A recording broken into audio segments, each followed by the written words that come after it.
আজকে তৃতীয় শ্রেণীর একটা গুণাঙ্ক করব। গুণাঙ্ক করার নিয়ম হচ্ছে আমাদের দুইটা থাকবে, গুণ্য এবং গুণক। আমাদের উপরে যেটা আছে এটা গুণ্য এবং নিচে যেটা দিয়ে গুণ করতে হবে এটা হচ্ছে গুণক। তারপরে যেটা বেরোবে সেটা হচ্ছে গুণফল।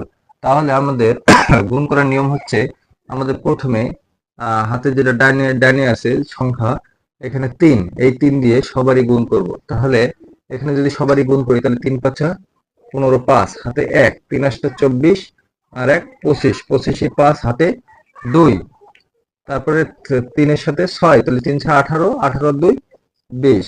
এখন আমাদের এখানে আরেকটা আছে দশকের ঘরে, যদিও 83, তাহলে যখন এবার 8 এর সাথে সবারই গুণ করব তখন এখানে এক ঘর শূন্য বসায় নিতে হবে। এক ঘর শূন্য বসায় বাদ দিলে তখন আমাদের এবার 8 দিয়ে এই তিনটারই আবার গুণ করব।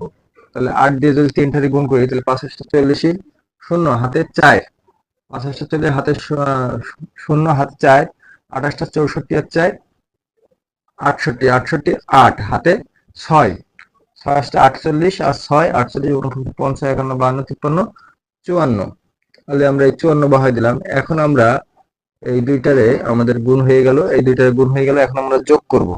তাহলে যোগ করলে 5 5 8 4 আর 2 6 আর এই হচ্ছে 5 বহাই দিলাম। তাহলে এই হচ্ছে আমাদের গুণফল, আমাদের এটাই গুণফল।